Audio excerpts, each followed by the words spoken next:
Assalamualaikum warahmatullahi wabarakatuh. Halo semuanya, perkenalkan nama aku Firil Kintania Fadila dengan NIM C24012011046. Pada kesempatan kali ini, aku akan menjelaskan sedikit mengenai salah satu materi mata kuliah yang paling menjadi favorit bagi anak MSP 57, yaitu Biologi Perikanan.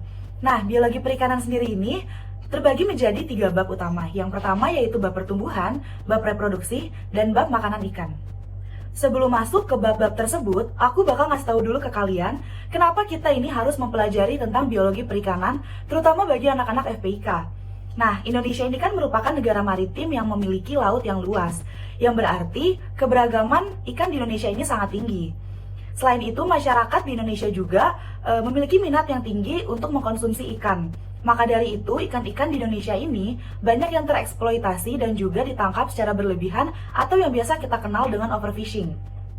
Nah, akibat dari overfishing ini, ikan ini mengalami penurunan populasi atau bahkan ikan-ikan ini menjadi punah.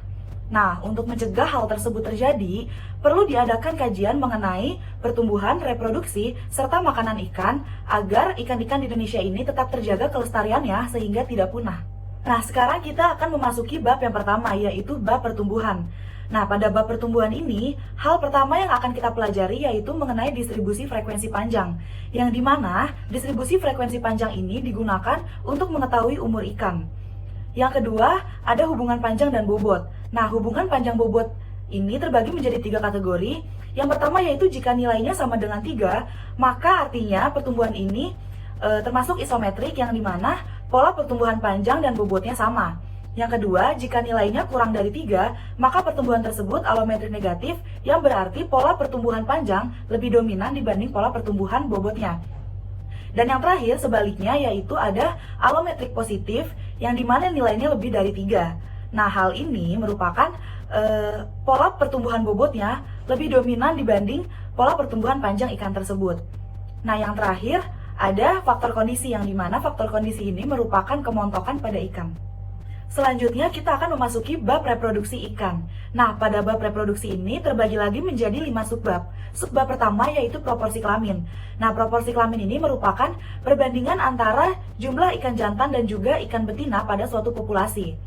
Selanjutnya ada TKG atau tingkat kematangan gonad. Nah, tingkat kematangan gonad ini merupakan tahap perkembangan gonad sejak sebelum hingga sesudah ikan tersebut memijah. TKG sendiri ini terbagi menjadi 5, yaitu TKG 1, TKG 2, TKG 3, TKG 4, dan juga TKG 5. Selanjutnya ada indeks kematangan gonad yang merupakan perbandingan bobot gonad dan juga bobot total tubuh pada ikan. Nah, selanjutnya ada fekunditas. Nah, fekunditas ini merupakan jumlah telur ikan yang masak sebelum dikeluarkan oleh ikan tersebut. Nah, yang terakhir ada diameter telur. Diameter telur ini merupakan ukuran pada telur ikan. Nah, pada diameter telur ini kita juga dapat mengetahui tipe pemijahan ikan tersebut. Tipe pemijahan sendiri terbagi menjadi 2, yaitu total spawner dan juga small brood spawner. Total spawner ini merupakan tipe pemijahan di mana ikan akan mengeluarkan seluruh telurnya pada satu kali periode pemijahan.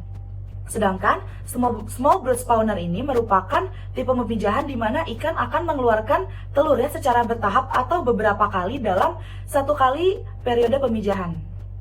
Bab terakhir yang akan kita bahas yaitu adalah bab makanan ikan. Nah, pada bab ini, hal pertama yang akan kita pelajari yaitu indeks bagian terbesar. Nah, indeks bagian terbesar ini digunakan untuk melihat isi lambung dan isi usus pada ikan. Nah, jika kita mengetahui isi lambung dan isi usus pada ikan, kita dapat menentukan jenis makanan apa saja yang dikonsumsi oleh ikan tersebut. Yang kedua ada luas relung, yang digunakan untuk menentukan apakah ikan tersebut selektif atau tidak dalam mencari makanannya.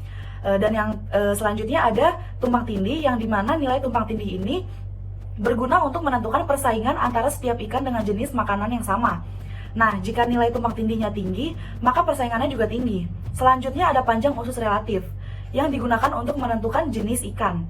Jika nilainya kurang dari 1, maka ikan tersebut termasuk ke dalam ikan karnivora. Jika panjang ususnya 1-3, maka ikan tersebut termasuk ke dalam jenis ikan omnivora. Dan jika panjang ususnya lebih dari 3, maka ikan tersebut termasuk ke dalam ikan herbivora.